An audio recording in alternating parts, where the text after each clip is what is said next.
VikesNow. I am Dustin Baker. The June 21st edition. We're about 5 weeks away from training camp, although the Vikings haven't released the dates yet. But we're getting there, and I'm here with our typical Wednesday segment with Josh Frey, who is the boss man at Purple PTSD. How's life? It's good, man. Sorry I was out last week, but had to go out west for a bit and see some mountains again. So hopefully you did all right without me. Yeah, I survived, but what we're gonna do this week, because we're about to hit that slow period of Vikings football, where especially the 4th of July, that's a real lull. But I want to get fans prepped. I asked pretty much a similar theme last week to Cole Smith, who also writes for your site and Zone Coverage. He gave me some questions facing the Vikings, summer questions. And what I've asked you to do, and you'll unveil them in a moment, is 5 storylines for the Vikings. So we've learned some interesting stuff, I think, in the last couple of weeks. I'm going to write something this weekend on Vikings territory about it. It seems like maybe it's just my perception. Like, for example, Lewis Seen. I don't know if he's guaranteed to be the starting free safety. It's kind of like we're going to a slow roll of, well, it'll be Metellus or Bynum.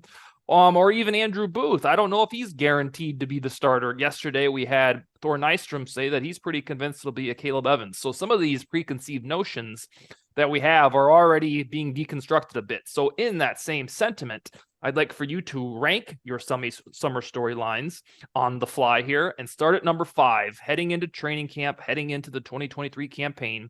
What's a Vikings summer storyline you have on your radar?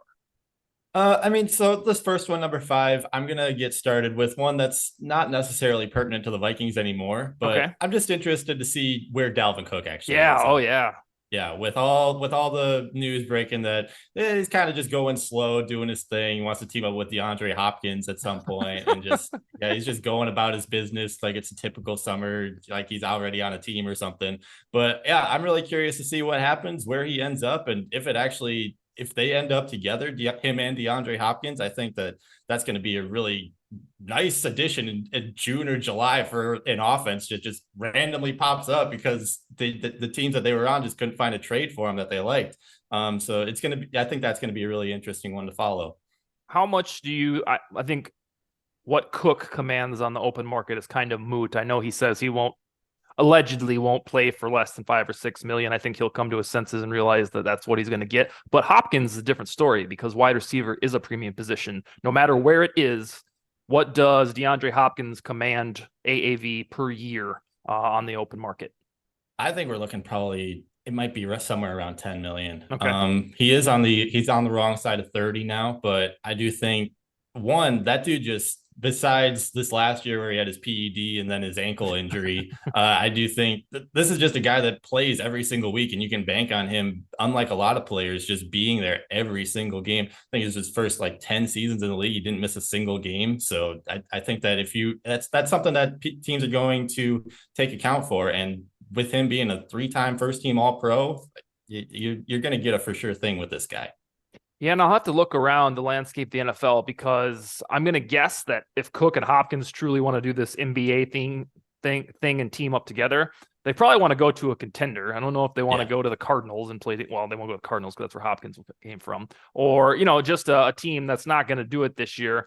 So you need to find a contending team that has cap space because you're talking 10 million for Hopkins and 5 or 6 for Dalvin, for his words. So you're looking at 16 million or so, and contending teams should already have their poop in a group. They don't need a WR1 and an RB1. So that's where I get a little bit tripped up on how they're going to team up together.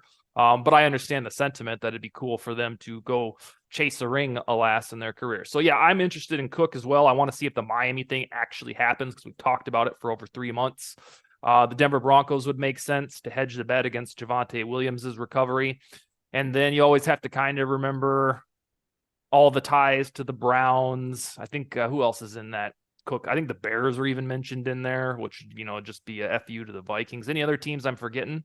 Not necessarily a ton of connections to this one right now, but I'd keep an eye on the Jacksonville Jaguars. Yeah.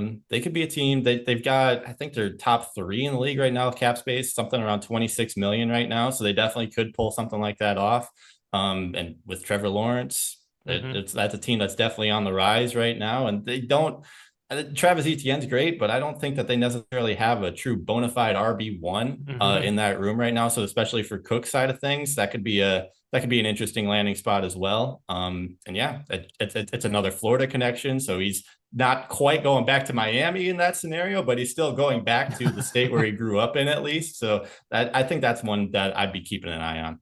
All right, so number 5. So I felt the same way the week after Thielen was a release. I was just utterly curious where he'd go. Not that I really cared, but I wanted to make sure it wasn't Packers.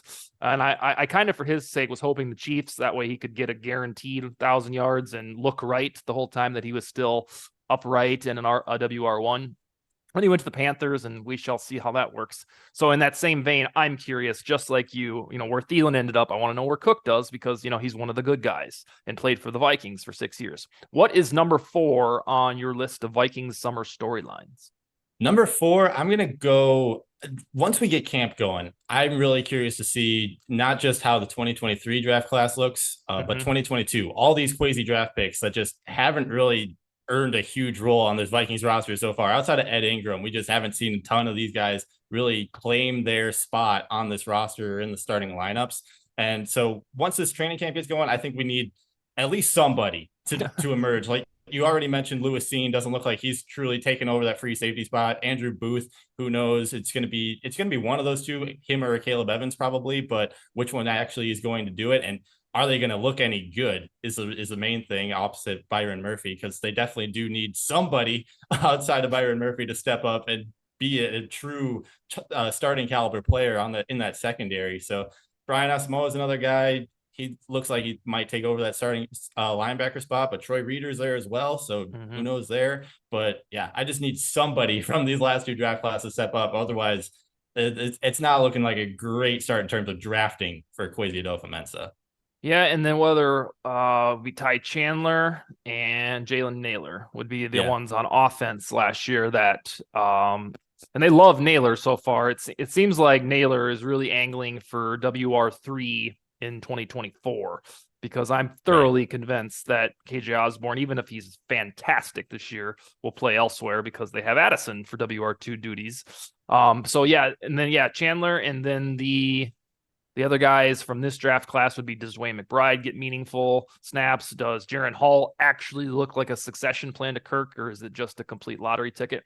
So you're saying the efficacy of Kwesi's ability to draft, which is a big damn deal for the future of the Vikings. Is that correct? That's correct. Yeah. All right, hit us with number 3. Number 3, I'm going to go back into the free agency pool. Do the Vikings actually land somebody this summer? Because Mm-hmm. they've got an open roster spot now, or they might even have a couple of them at this point. But do they go out and get somebody like a Marcus Peters who's still sitting out there? He's a starting caliber corner. Like if Andrew Booth or Caleb Evans aren't necessarily the guys for you, that's a surefire thing right there. A 1-year deal. Go get him as even a rental for this upcoming fall, and then see what you got going into 2024. But do they actually just go out and get somebody on the open market? And that's what, when you talk about Marcus Peters or the temptation to go get a CB1, that's what drove me nuts about not bringing back Duke Shelley. Yeah. Because if folks were convinced that he could replicate what he did last year, I don't know why they don't think he'll be able to do that in Brian Flores' system. But then none of this shit about Booth or Evans or Jawan Williams, none of it would matter because you'd have Murphy and Shelley, and then whoever plays the slot, Mekhi Blackman, great. It'll be gravy. But because they didn't re-sign Shelley, they haven't signed Peters. It's like this big, like, oh God, somebody's got to be good. And if we had Shelley or we had Peters, we wouldn't have to worry about that. We'd be like, well, we got the 2 veterans, we're fine, and then somebody can emerge, you know, along the way. But no, they must be absolutely enamored, in love with either Evans or Booth or Williams or Blackman. I mean, there's a bunch of guys that can emerge. But I agree with you. Then one thing I can't remember if you mentioned is they actually have the piggy bank for it. Yeah, they do. Usually at this time, there's a couple Spielman summers where they had some money, but usually at this time we're like, oh yeah, you got to go get some idiot that's, you know, terrible 55 PFF grade and maybe he'll be good. But no, they can actually be the buyers this summer, whether that's Unique Ngakoue reunion or Robert Quinn if they want to get richer at edge rusher with Zadarius leaving, or maybe Daniil's traded. So yeah, in terms of, I think is it eighth in cap space availability right now, they rank? I think it's up to sixth at this My point. goodness. Okay. Yeah. Yeah. So So they've yeah, it's got up there. they've got or Dalton Reisner, because if they believe that they're Super Bowl contenders, and I don't see the downside to bring in Reisner aboard for what 5-6 million or whatever his price tag would be as a summer guard addition. So, and I expect something to happen. One thing that's really cool about Kwesi Mensa is he gets frisky, whether it's T.J. Hawkinson, Jalen Reagor, Ross Blacklock to an extent. He likes to do stuff to improve, and it's usually guys that have high upside with low risk or on affordable rookie deal. So keep those trades in mind. That's number 3, the free agent pool. What's number 2? Number 2, I'm going. We've already kind of talked about this a little bit, but the Neil Hunter situation. What is going to happen with the Neil Hunter? Nothing at minicamp, wasn't at OTAs, didn't do anything this summer with the offseason program. Pretty much seems like he just wants a new contract from the team. But are they going to give it to him? Are they going to trade him? They're not going to flat out cut him because they just lose money if they do that. But he's entering the final year of his deal, and if he's as disgruntled as it seems like he is, he wants a lucrative contract. It just feels like that's what I would do, is just give him a new deal, because I think even at 28, he's definitely still got at least a couple of years, especially considering he didn't play hardly at all 2020, 2021. So he's got a few extra years on him, I think, moving forward, as at least a decent pass rusher, as a starting caliber pass rusher. Because when he's on the field, he's pretty much an annual 10 plus sacks per year guy, Pro Bowl appearances every single year. He's been healthy over the past few years. So if the Vikings can get a deal done with him to keep him around, I'd do it. But if they don't, they got to look at trading him, because you can't just let him walk in free agency and get absolutely nothing for him. Thing I'm trying to understand about the feasibility of trading Hunter. And mind you, when that story leaked, what was it, about 2 weeks ago now? That wasn't a Vikings driven leak. That wasn't like, let's see what we can get. I think that was either Hunter's. Rappaport. Yeah, that was Rappaport, either Hunter's camp or other teams wanting to see what the value was. But what I can't understand about the theoretical Hunter trade sweepstakes, well, let's say we're really all of a sudden or all along have been leaning into the rebuild part of the competitive rebuild, because trading Hunter would really hint at that. And I know that the foundational pieces are Jefferson, Darisaw, and Hawkinson. At some point, when you get done with the competitive rebuild, you've got to have defensive players. Sure. Yeah, and it's not like Hunter is 32 years old and we're talking about extending him through the age 35 season. And so that's what if folks are hinting towards, well, it appears that they're going to trade Hunter because they're in a competitive rebuild. Well, that's fine and dandy. We can get behind it. We saw the recent history of Diggs into Jefferson. There is precedent to improve, but you can't just do a competitive rebuild and only have offensive pieces. And so I think if you signed Hunter for 3 years and 65 million, I don't think that goes against the grain of a competitive rebuild, because he's going to be 29 around Halloween.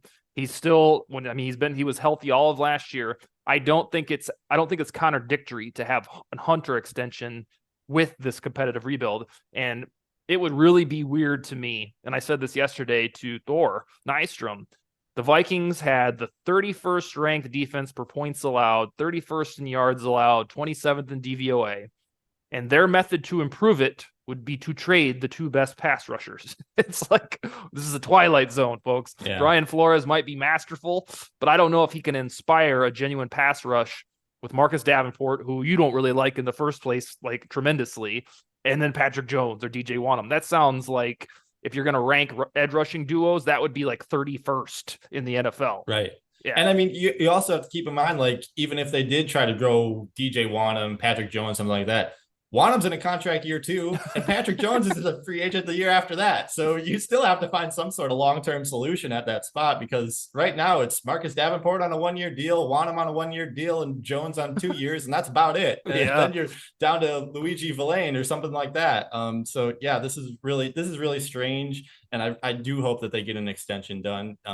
But yeah, it's going to be something to watch for sure over the summer. And then Andre Carter is there as well, but right now, I think he's just a hyped UDFA that can eventually, we're talking like 2025 be a guy who gets some snaps. Right. I'd love to be proven wrong at training camp and the guy's just gangbusters, obviously. I think the only way we could meet in the middle between both these worlds, trade Hunter and extend him for 60+ million for 3 years, would be involving a trade for Chase Young, because there's a little bit of whisper that the Washington could move on for him. And I don't know who would have to add more to the deal, probably the Vikings, to get Chase Young. But I think that would put everything, like, it would make everything go away. Kind of like, you remember how 10 years ago when John Elway had to get rid of Tim Tebow, he's like, well, we're just going to get Peyton Manning, so you guys don't get too mad. I think if the Vikings said, all right, Danielle Hunter's too old for our rebuild plan, we will trade him to the Washington Commanders and get Chase Young and whatever else pieces to that deal, I think that would marry both worlds. Do you think that's completely unrealistic? I don't. And I mean, Washington didn't even accept Young's 5th-year option, so he's headed into free agency after this year too. So it does seem like they're not entirely ready to move on with him in the long-term future as well. So yeah, it's going to be weird. Young would be an option, and then I feel like if it's not Young or some other proven pass rusher, you got to get a first rounder out of it. But even then, like, the only real recent history we have of that is Bradley Chubb, and he's 3 years younger than Hunter. And the Dolphins also had to send Denver another 5th-round pick in order to make that deal happen. So it's not like those types of trades are all over the place in the NFL at this point. The other one that Bleacher Report came up with was the Saints. Hunter to the Saints for Peyton Turner. And wasn't it an extra draft Don't like pick? him either. Yeah. Yeah, you don't like these Saints pass rushers. No, I'll tell you what, the Saints are horrible at drafting pass rushers. So anybody that the Saints draft as a pass rusher, I'm out. Does that mean my Brian Breesy theory is not going to work, or is he a defensive tackle enough to get around the theory? I think that you could get around that just because, he's a defensive tackle, but Saints edge rushers especially, they just don't hit on them ever outside of Cam Jordan. So well, we love that. We're okay with it. Let's keep it going. Right. Saints folks. All right. I'm surprised. I'm really curious now that Hunter was not number one, because I'm convinced that thing's going to dominate Vikings talkers until he's traded or he's extended. What is your number one summer storyline? Well, number one, the only thing that can really trump Danielle Hunter is Justin Jefferson and all these other extensions that the Vikings supposedly have to do over the next couple months between TJ Hawkinson, maybe KJ Osborne, although that doesn't seem very likely. Ezra Cleveland sneaks in there too. But there's a lot of extension candidates out there. And I mean, there is some money, but there's not enough to get all of them done. So some of them are going to inevitably hit free agency once this thing is all said and done. But yeah, I'm curious to see what the extensions look like, who gets them, how much they're worth. When does this Justin Jefferson thing get done? Because it seems like it's going to get done. It should get done, hopefully. But yeah, it's just going to be, that's the thing that I'm looking forward to most of the summer, is just seeing what actually happens with all that. With the extensions and the how much. The weird part about the Jefferson one is, well, first of all, it's very awesome that he just is like, whenever it gets done, it's cool. It's going to happen. But the Vikings should really, rush to the podium to get it done, because if they wait until next March, then his 30 million is going to be 35 million, because some other dude will have reset the market. And I don't get quite yet why they haven't taken the Eagles approach to get Jalen Hurts done before Burrow, before Herbert, because those guys, it's like a domino effect. They're just going to keep getting bigger and bigger. So I scratch my head when it's just kind of putzing to get the Jefferson deal. We all know it's going to get done. Who knows when it's going to be? You might as well get it done now, because if you wait for 10 months, then you're going to add 5 more million per season, because that's just the way the market resets.